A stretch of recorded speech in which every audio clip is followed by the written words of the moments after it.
সাংসদ হয়ে শুরুতেই রেল কলোনি নিয়ে সরব হয়েছিলেন। এবার রেলের সুরক্ষা নিয়ে তো সংসদে জুল মালিয়ার বোঝালেন মমতা বন্দ্যোপাধ্যায় রেলমন্ত্রী হিসেবে অনেক ভালো ছিলেন। তিনি ট্রেনে যাত্রী সুরক্ষার জন্য অনেক কিছু ডিভাইসের কথা বলেছিলেন। মেদিনীপুর লোকসভা কেন্দ্রের নির্বাচনের লড়াইয়ের সময় খড়গপুরে প্রতিশ্রুতি দিয়েছিলেন জুল মালিয়া। সেই প্রতিশ্রুতি রেখে খড়গপুর রেল কলোনির মানুষের কথা জীবনের প্রথম সংসদ বক্তৃতায় তুলে ধরেছিলেন জুল মালিয়া 24শে জুলাই। নজর কেড়েছিলেন মেদিনীপুর লোকসভা কেন্দ্রের। এবার রেলের সুরক্ষা এবং সুবিধে অসুবিধে নিয়ে সংসদ বক্তৃতায় আরও এক ধাপ।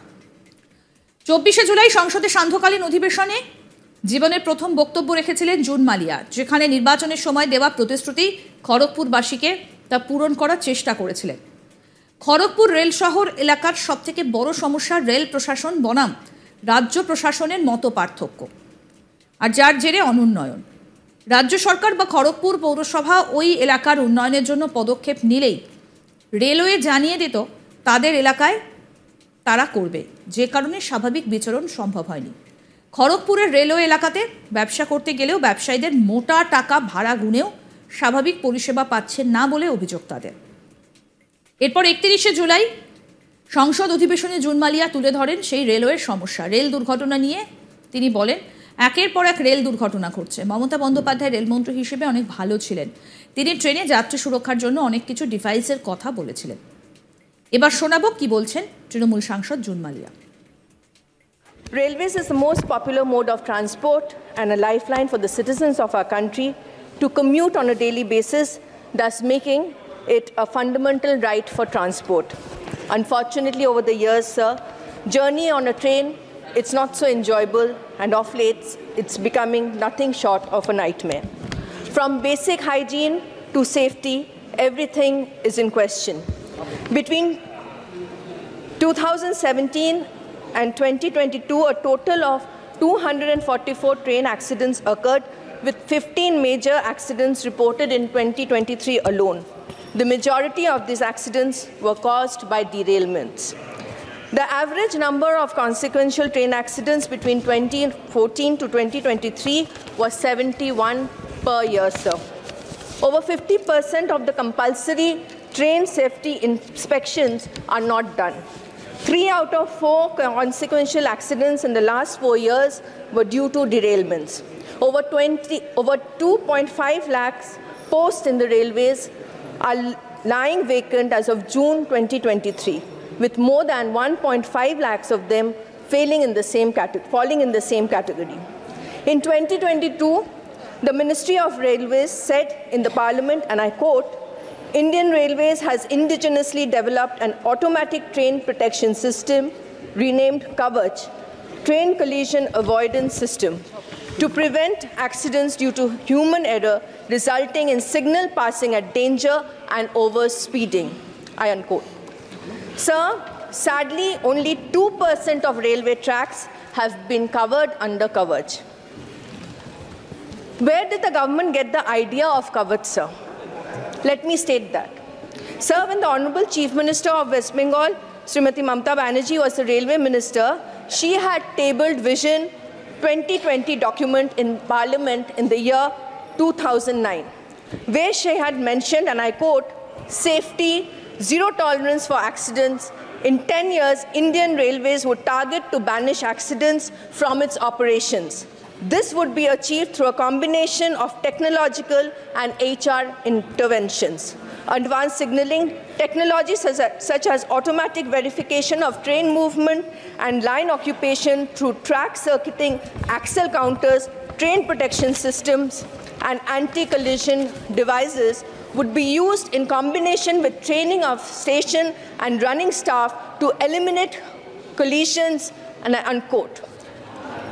Sir, the first anti-collision device was implemented in Goa under her tenure. As the railway minister during the 2001 Gujarat earthquake, she ensured an entire railway line was laid out in one night to urgently deliver life-saving supplies. খড়গপুরের রেলওয়ের সমস্যার কথা তুলে ধরার সঙ্গে সঙ্গে দেশ জুড়ে রেলের একের পর এক দুর্ঘটনা ইস্যুকে তুলে ধরে বর্তমান রেল মন্ত্রককে তুলোধনা করেন তিনি। উদাহরণ দেন মমতা বন্দ্যোপাধ্যায় রেলমন্ত্রী থাকাকালীন কতটা নিয়ন্ত্রণে রেখেছিলেন সব পরিস্থিতি সেই বিষয়েও। সেই সঙ্গে সংসদের ভাষণে প্রবীণদের নানান সুবিধা দাবি করেন। মেদিনীপুর লোকসভা কেন্দ্রে রেলের একাধিক পদক্ষেপ দাবি করেছেন। সঙ্গে জয় বাংলা স্লোগানের সঙ্গে সঙ্গে জয় মেদিনীপুর স্লোগানও তুলেছেন সংসদে। আমাদের প্রতিনিধি শাহজাহান আলী কি প্রতিবেদন তুলে ধরেছেন, আসুন শোনাই। নির্বাচনের সময় দেওয়া প্রতিশ্রুতিকে সামনে রেখে লড়াই শুরু করে দিলেন সংসদে মেদিনীপুর লোকসভা কেন্দ্রের নবনির্বাচিত সাংসদ জুন মালিয়া। প্রতিটি নির্বাচনের সময় মেদিনীপুর লোকসভা কেন্দ্রের যে বড় সমস্যাগুলি সামনে রাখেন বিভিন্ন জনপ্রতিনিধিরা, তার মধ্যে অন্যতম হলো মেদিনীপুর লোকসভার খড়গপুর শহরে রেলওয়ে প্রশাসনের সঙ্গে সাধারণ প্রশাসনের, জেলা প্রশাসনের যে সমস্যা, মতপার্থক্য, সেটি তার কারণ। রেলওয়ে প্রশাসন এবং সাধারণ প্রশাসনের মধ্যে মতপার্থক্যের জেরে এই এলাকার একাধিক উন্নয়ন থমকে রয়েছে, আর তা নিয়েই বিভিন্ন রকম সমস্যা। ওই এলাকার উন্নয়ন প্রপার হয়নি এবং সেই সাথে সাথে ওই এলাকাতে কোনোভাবেই রেলওয়ে স্বাভাবিকভাবে রেল কলোনির এলাকার বাসিন্দাদের জীবনযাপন করতে দিচ্ছে না, এমন একাধিক অভিযোগ থাকে। প্রায় 40 বছরের বেশি সময় ধরে ওই এলাকার এই সমস্যা সমাধানের প্রতিশ্রুতি দিয়ে বিভিন্ন নির্বাচনে বিভিন্ন জনপ্রতিনিধিরা তাদের কাজ হাসিল করে নিয়েছেন, কিন্তু সমাধান হয়নি। অন্তত 2019-এ যে লোকসভা হয়েছিল সেখানে বিজেপির পক্ষ থেকে বিজেপির তৎকালীন রাজ্য সভাপতি দিলীপ ঘোষ প্রতিশ্রুতি দিয়েছিলেন এই এলাকায় অনুন্নয়ন জনিত যে সমস্যা, অর্থাৎ রেলওয়ে প্রশাসন বনাম সাধারণ প্রশাসনের যে সমস্যা রয়েছে, তা এই পার্থক্যটা তিনি ঘুচিয়ে এলাকার উন্নয়নকে ত্বরান্বিত করবেন, কিন্তু তাও তিনি করতে পারেননি। অবশেষে মানুষকে সেই একই প্রতিশ্রুতি দিয়ে ক্ষমতায় এসেছেন জুন মালিয়া। তাই নির্বাচনে জয়ী হওয়ার পর সংসদ হিসেবে প্রথম তিনি যখন বক্তব্য শুরু করেছিলেন, সেই সংসদে বক্তব্যের প্রথমটাই ছিল খড়গপুর শহরের পুরনো রেল কলোনি নিয়ে এলাকার মানুষদের সমস্যা নিয়ে তুলে ধরা। তারপরে পুনরায় তিনি এবারে জলজান্ত যে সমস্যা, রেলের দুর্ঘটনা নিয়ে সরব হলেন সংসদে। এলাকার মানুষরা মনে করছেন এবার হয়তো যে সমস্যাগুলি কেউ কখনো তুলে ধরেননি, তা এবার হয়তো সমাধান হতে চলেছে।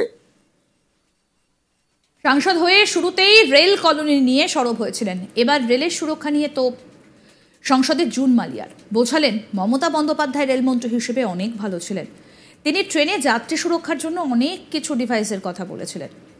মেদিনীপুর লোকসভা কেন্দ্রে নির্বাচনের লড়াইয়ের সময় খড়গপুরে প্রতিশ্রুতি দিয়েছিলেন জুন মালিয়া। সেই প্রতিশ্রুতি রেখে খড়গপুর রেল কলোনির মানুষের কথা জীবনের প্রথম সংসদ বক্তৃতায় তুলে ধরেছিলেন জুন মালিয়া 24শে জুলাই। নজর কেড়েছিলেন মেদিনীপুর লোকসভা কেন্দ্রের। এবার রেলের সুরক্ষা এবং সুবিধা অসুবিধে নিয়ে সংসদ বক্তৃতায় আরও এক ধাপ।